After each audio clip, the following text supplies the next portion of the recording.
నా దేశం సినిమాలో ఇందిరాగాంధీ మీద ఒక పాటే పెట్టాడు కదా, రోజులన్నీ మారే నీ పోజులు ఇంకా ఆపవే అని. ఇలాంటివి చేసినప్పుడు ఇవన్నీ ఉపయోగపడ్డాయి. ఎన్టీ రామారావు గారే అన్నాడు కదా, ఒక బాపయ్య గారికి ఫోన్ చేసి, డైరెక్టర్ బాపయ్య గారికి, నా దేశం సినిమా రిలీజ్ అయిన తర్వాత నేను వెళ్ళని ప్రాంతాలకు కూడా సినిమా ద్వారా నా అభిప్రాయాలు పంపు చేయగలిగాం, ఇది మనకు బాగా ఉపయోగపడుతుంది ఈ సినిమా, నా దేశం పిక్చర్, నా దేశం టాక్ నాకు అర్థమవుతుంది, థ్యాంక్ యూ అని చెప్పాడు ఆయన బాపయ్య ఇంటికి ఫోన్ చేసి. కాబట్టి పొలిటికల్ మైలేజ్ కోసం సినిమాలు తీయటం, ప్రజల్ని ప్రభావితం చేయటం కోసం సినిమాలు తీయటం అనేది కూడా ఉంది. అది తెలుగుదేశం పార్టీ అధినాయకుడు చేశాడు. ఆయన కాంగ్రెస్కు వ్యతిరేకంగా 7-8 సినిమాలు ఆయన తీశాడు. అలాగే ఆయనకు వ్యతిరేకంగానూ సినిమాలు తీశారు. మీరు తీయండి మేము తీస్తామన్న పద్ధతిలో వెళ్ళారు తప్ప ఎక్కడ అడ్డుకోవటం అనేది జరగలేదు. ఎక్కడ ఎప్పుడు కూడా అడ్డుకోవటం జరగల.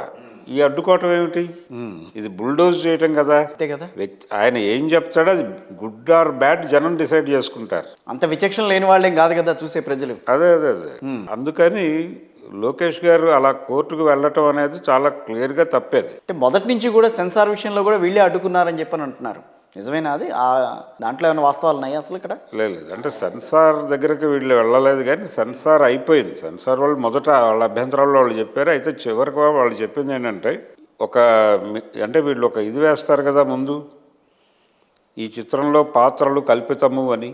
అలాంటిది వేసేటప్పుడు ఇవన్నీ సజీవంగా ఉన్నవే, పబ్లిక్ డొమైన్లో ఉన్న విషయాలే నేను మాట్లాడుతున్నాను.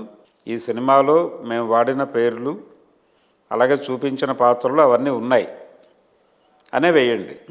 అలా వేస్తాను అంటేనే మేము సర్టిఫికేట్ ఇస్తామని చెప్పారు వాళ్ళు. వేస్తామని చెప్పారు, వేశారు. ఓకే, ఆ మేరకు సర్టిఫికేట్ తెచ్చుకున్నాడు ఆయన ఆర్గ్యూ చేసి.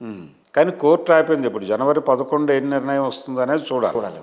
దాన్ని పక్కన పెట్టేస్తే వాళ్ళ తాతగారు పాటించిన విలువల్ని మనవడు పట్టించుకోవట్లేదు అనేది అర్థమవుతుంది. మనవడు చాలా, అంటే తాతగారు చాలా డెమోక్రటిక్గా ఉన్నాడు, ఈయన టూ ఎంతూజియాస్టిక్గా ఉన్నట్టున్నాడు. ఎన్టీ రామారావు గారు చాలా డెమోక్రటిక్గా ఉన్నాడు, ఈయనేమో నియంతృత్వ ధోరణి, బుల్డోజ్ చేయటం. ఆయన ప్రెస్ మీట్లో కూడా ధోరణి కనిపిస్తుంది. చంద్రబాబు నాయుడు మాట్లాడినంత సాఫన్గా కూడా ఆయన మాట్లాడు లోకేష్. అయితే ఏంటి మేము చేస్తాం ఈ పద్ధతిలో పెడతాడు ఆయన. కుర్రాడు కదా, కుర్రాడు అయినప్పటికీ కొంచెం పొలైట్గా ఉండాలి. ప్రజల్ని భయపెడితే ఎలాగా? మీరు రాజకీయాల్లోకి వచ్చిన తర్వాత పొలైట్నెస్ రావాలని అంటారా? రాజకీయాల్లోకి వచ్చాక మీరు ప్రజల్ని ప్రేమించాలి కదా. బుల్డోజ్ చేస్తామంటే ఎట్లా? పైగా మీరు విషయాలు మర్చిపోతారు, మీకు గుర్తుండవు, టైంకి గుర్తురావు, ఏదో మాట్లాడతారు, ఆ గ్యాప్లు ఉన్నాయి. అయినప్పటికీ ఆ బుల్డోజ్ చేయటం అనే ధోరణి కనిపిస్తుంది అతను మాట్లాడే పద్ధతిలో. అదే ధోరణిలో ఇప్పుడు ఈ సినిమాని అడ్డుకోవటం, వ్యూహం సినిమాని. ఇప్పుడు ఆయన అత్తారింటికి దారేది అనే సినిమా ఇంటర్వల్ వరకు లీక్ అయింది. అదే పద్ధతిలో టోటల్ సినిమా లీక్ అయింది అని వర్మ పంపు చేసేస్తే ఏంటి పరిస్థితి?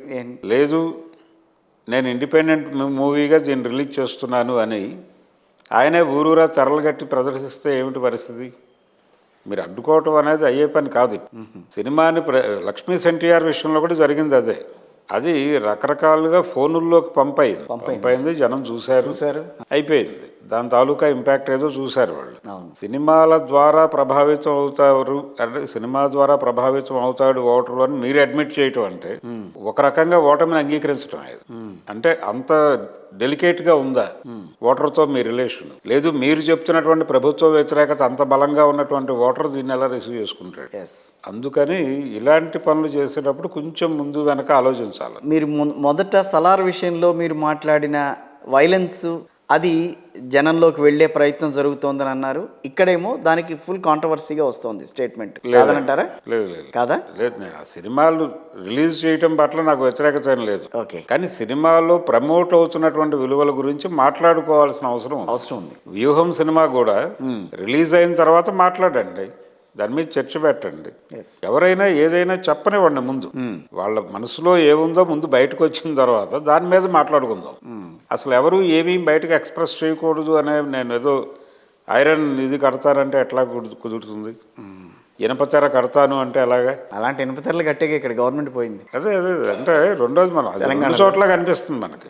తెలంగాణలో మాత్రమే కాదు, ఆంధ్రాలో కూడా జరిగింది అదే. అంటే ముఖ్యమంత్రిని కలవటం అనేది అంత ఈజీ వ్యవహారం కాదు అనే పరిస్థితి చేశారు. అవును. రెండు చోట్ల జరిగింది అది. జగన్మోహన్ రెడ్డి ఎవరిని కలవలేదు, కేసీఆర్ కూడా ఎవరిని కలవాల్సిన అవసరం ఉందని అనుకోలేదు. Yes. ముఖ్యమంత్రిని కలవటానికి తపస్సు చేయాల్సినటువంటి పరిస్థితి కల్పించారు కదా ఇద్దరు. ఇద్దరు. ఇప్పుడు రాజశేఖర్ రెడ్డిని కలవటం అనేది పెద్ద కష్టం కాదు, ఎవరైనా సరే వెళ్ళి మెమోరాండం ఇచ్చుకునేవాడు. ఇక్కడ మెమోరాండాలు ఇవ్వటం అంత ఈజీ కాదు అనే పరిస్థితి తీసుకొచ్చారుగా. జగన్మోహన్ రెడ్డి గారిని కలవటం ఇప్పటికీ కష్టమే.